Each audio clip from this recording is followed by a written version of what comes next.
ಮಾತರಿಗಳ ನಮಸ್ಕಾರ. ನಮ್ಮ ತುಳುನಾಡು ಯಕ್ಷಗಾನ ಒಂದು ವಿಶೇಷವಾದ ಸ್ಥಾನ ಉಂಟು.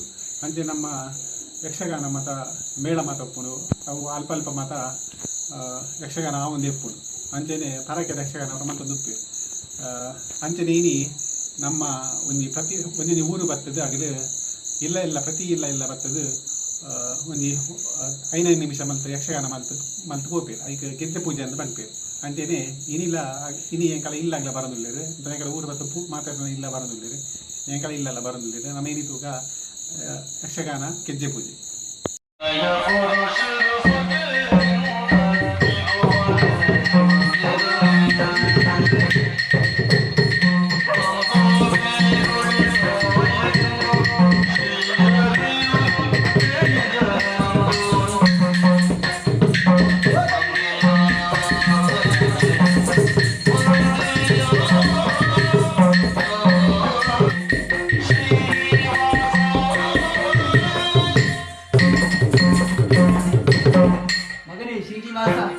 ಬೇಟೆಗಾಗಿ ಹೋಗಿ ಬರ್ತೇನಮ್ಮ ಎಂದಾಗಿ ಸಂತೋಷಗೊಂಡು ಹೋದವನಿ. ಹೌದು ತಾಯಿ, ದುಃಖಿತನಾದಿಯಲ್ಲ.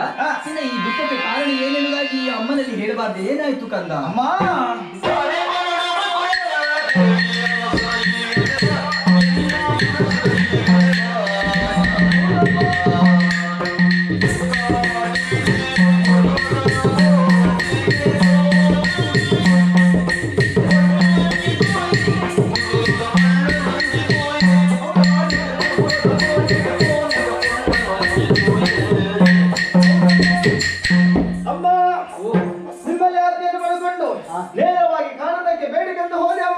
ಬೇಟೆಯಾಡುತ್ತಾ ಮುಂದಕ್ಕೆ ಹೋಗ್ತಿರುವಂತಹ ವೇಳೆಯಲ್ಲಿ ಅಲ್ಲಿ ಸುಂದರವಾದ ಒಂದು ಹುಡುಗಿಯನ್ನು ನಾನು ಕಂಡೆ. ಅವಳನ್ನೆಲ್ಲ ಪರಿಚಯ ಮಾಡಿಕೊಂಡೆ. ಅವಳೇ ಪದ್ಮಾವತಿಯಂತೆ, ತೋಂಡಾದೇಶದವಳಂತೆ. ಅವಳನ್ನು ನೋಡುವಾಗ ನನಗೆ ಅವಳನ್ನೇ ಮದುವೆ ಆಗಬೇಕು ಎಂಬ ಆಸೆ ಉಂಟಮ್ಮ. ಮದುವೆ ಮಾಡಿ ಕೊಡಿಸ್ತೀಯ ತಾಯಿ? ಹಣ ಎಲ್ಲಿಂದ ತರುವುದೋ ಮದುವೆಗೆ? ಕುಬೇರನಿಂದ ಸಾಲವನ್ನು ಪಡೆದುಕೊಂಡರೆ ಆಯ್ತು. ತೀರಿಸಲು ಹೇಗೆ ನಾವು? ಮತ್ತೊಂದು ದಿವಸ ನಾನು ಕಿರು ಎಂಬ ಬೆಟ್ಟದಲ್ಲಿ ಕಿರುಪತಿ ವೆಂಕಟರಮಣನಾಗಿ ನಾನು ನೆಲೆ ನಿಲ್ಲುತ್ತೇನೆ.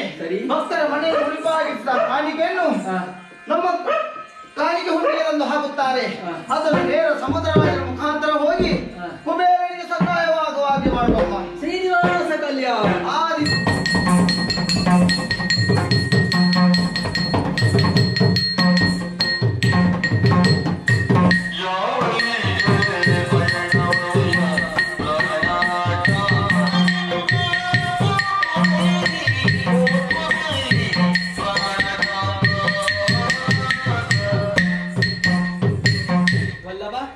ಈಗಾಗಲೇ ಪ್ರಭಾವತಿ ಅಂತಃಪುರಕ್ಕೆ ನೀವು ಬಂದಿದ್ದೀರಿ. ಆದ್ರೆ ಯಾವತ್ತೂ ಪರಿ ಇದಲ್ಲ ಸ್ವಾಮಿ. ಈಗಾಗಲೇ ಯುದ್ಧಕ್ಕೆ ತೆಗೆದುಕೊಂಡು ಹೋಗುವಂತಹ ಆ ಬಾಣಗಳು ತುಂಬಿರುವಂತಹ ರಥದಲ್ಲಿ ನೀವು ಬಂದವರಿದ್ದೀರಿ ಪ್ರಭು. ಹಾಗಂತ ಇದು ನನಗೆ ಹೊಸದಾಗಿ ಕಂಡಿತು. ಆದ್ರೆ ಯಾವಲ್ಲಿಗೆ ಪಯಣವಯ್ಯ ಪ್ರಾಣಕ ಅಂತ ಬಲು ಚಂದದಿಂದ ಕೋಪದಲ್ಲಿ ಎನ್ನುವುದಾಗಿ ಹೇಳಬೇಕು ಎನ್ನುವುದಾಗಿ ನಿಮ್ಮ ಹೆಂಡತಿ ಕೇಳಿಕೊಳ್ತಾ ಇದ್ದಾಳೆ. ಎಲ್ಲಿಗೆ ಹೊರಟಿದ್ದು? ಪ್ರಾಣಕಾಂತೆ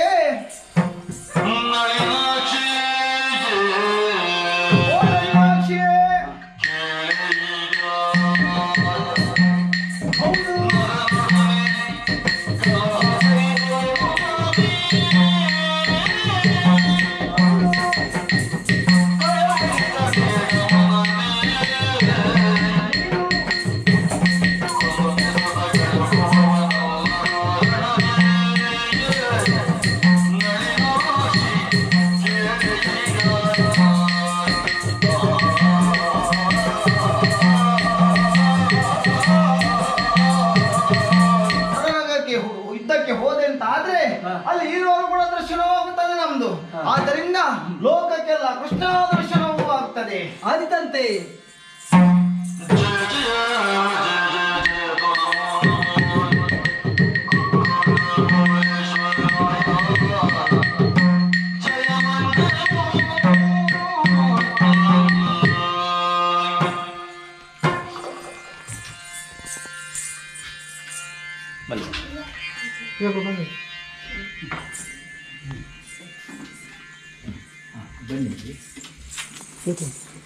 ನಾವು ಬಂದಾಗ ಪ್ರೀತಿಯಿಂದ ಬರಮಾಡಿಕೊಂಡು ಗೆಜ್ಜೆ ಸೇವೆಯನ್ನು ಮಾಡಿಸಿದ್ದೀರಿ. ನೀವು ಮಾಡುತ್ತಿರುವಂಥ ಸೇವೆಯನ್ನು ಸಂತೋಷ ಸ್ವೀಕರಿಸಿ ನಾಗಶಕ್ತಿ ದೇವರು ಹಾಗೂ ನಿಮ್ಮ ಕುಲದೇವರು ಉತ್ತರೋತ್ತರ ಅಭಿವೃದ್ಧಿ ಕೊಡುವ ಹಾಗೆ ಮಾಡಲಿ ಎಂದಾಗ ದೇವರಲ್ಲಿ ಭಕ್ತಿಯಿಂದ ಬೇಡಿಕೊ ಬರ್ತೇವೆ.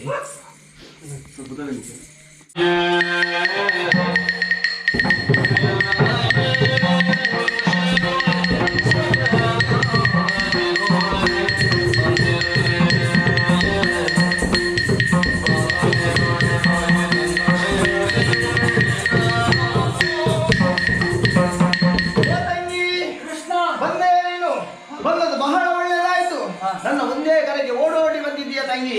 ನಾನು ಒಂದು ನನ್ನ ಹೆಂಡತಿಯಲ್ಲಿ ಮಾತನ್ನು ಕೊಟ್ಟಿದ್ದೇನೆ. ನಮ್ಮ ಮಗ ಮನ್ಮಥನಿಗೆ 8 ದಿವಸದ ಒಳಗೆ ಮದುವೆಯನ್ನು ಮಾಡಿಸ್ತೇನೆ ಅಂತ ಹೇಳಿದ್ದೇನೆ. ಆದ್ರೆ ಮಾತು ಕೊಟ್ಟು ಆಗಿದೆ, ದಿವಸ ಕಳೆದದ್ದು ನನಗೇ ಗೊತ್ತಾಗ್ಲಿಲ್ಲ. ನಾಳೆ ಬೆಳಿಗ್ಗೆ ಆಗುವಾಗ 8ನೇ ದಿವಸ ನನ್ನ ಮಗನಿಗೆ ಹುಡುಗಿ ಆಗಬೇಕು. ಎಲ್ಲಿಯಾದ್ರಿಂದ ಒಂದು ಹುಡುಗಿಯನ್ನು ಹುಡುಕು ತಂಗಿ.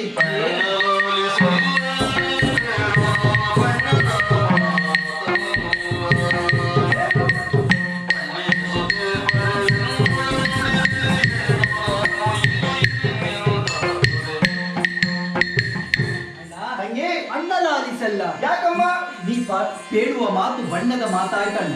ಇಲ್ಲದೆ ಹೋದ್ರೆ ಲೋಕದ ದೇವ ಅಂತ ಕರೆಸಿಕೊಂಡಂತಹ ಶ್ರೀಕೃಷ್ಣನಿಗೆ ತನ್ನ ಮಗನಿಗೆ ಹೆಣ್ಣನ್ನು ಹುಡುಕುವುದು ಕಷ್ಟ ಎಂಬುದಾಗಿ ಆಡಿಕೊಳ್ತಾ ಇದೆಯಲ್ಲ. ಸರಿ, ಇದು ವಿಡಂಬನೆ ಅಲ್ವೇನು? ಇಲ್ಲದೆ ಹೋದ್ರೆ ಹೆಣ್ಣು ನಾನಿದ್ದೇನೆ, ನನ್ನಿಂದ ಆ ಕಾರ್ಯ ಆಗುವುದಕ್ಕೆ ಸಾಧ್ಯವಾ ಅಂತ ಕೇಳುವುದು. ಮನಸ್ಸು ಮಾಡಿದ್ರೆ ಖಂಡಿತ ಆಗುತ್ತದೆ ಅಮ್ಮ. ಯಾಕೆ ಗೊತ್ತುಂಟಾ? ಮನೋವೇಗ ಹಾಗೂ ದಿವ್ಯಜ್ಞಾನವನ್ನು ನಾನು ಕರುಣಿಸುತ್ತೇನೆ. ಶೀಘ್ರದಲ್ಲಿ ಹೋಗಿವ.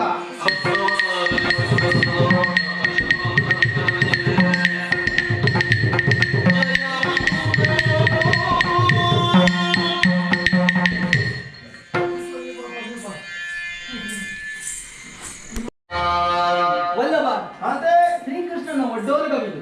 ಅದೆಷ್ಟೋ ಮಂದಿ ಹೆಣ್ಣು ಮಕ್ಕಳು ನಾವೆಲ್ಲ ನಿಮ್ಮ ಸೇವೆಯಲ್ಲಿದ್ದೇವೆ. ಹೌದು. ನಮ್ಮ ಕುರಿತಾಗಿ ನಿಮಗೆ ಗಮನವೇ ಇಲ್ಲದೆ ಹೋಯ್ತಲ್ಲ. ಯಾಕೆ?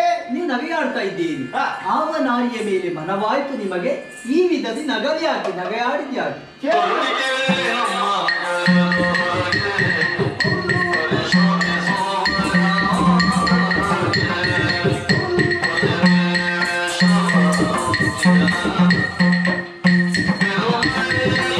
ನೋಡು, ನಮ್ಮ ನಂದನವನದ ಹೊರಗೆ ಎಷ್ಟೋ ದೊಡ್ಡ ಉದ್ಯಾನವನ ಉಂಟು. ಆ ಉದ್ಯಾನವನದಲ್ಲಿ ಒಂದು ಯತಿಯ ವೇಷವನ್ನು ನೋಡಿದೆಯ ನೀನು? ಯಾರು ಅದು ವೇಷ ಮಾಡ್ಲಿಕ್ಕೆ ಹೇಳಿದ್ದು ನಾನೇ. ಅವನೇ ಅರ್ಜುನ. ವೇಷ ಮಾಡಿ ಬಂದು ಕುಳಿತದ್ದು ಯಾಕೆ ಗೊತ್ತುಂಟಾ? ಸುಭದ್ರೆಯನ್ನು ಮದುವೆ ಆಗಬೇಕು ಉದ್ದೇಶದಿಂದಾಗಿ ಆ ವೇಷವನ್ನು ಮಾಡಿದ್ದಾನೆ. ಆದ್ದರಿಂದ ನಮ್ಮ ಸುಭದ್ರೆಯನ್ನು ಅಲ್ಲಿಗೆ ಕಳುಹಿಸಿ ಸುಭದ್ರಾ ಕಲ್ಯಾಣವನ್ನು ಬೇಗನೆ ಆಗಬೇಕು.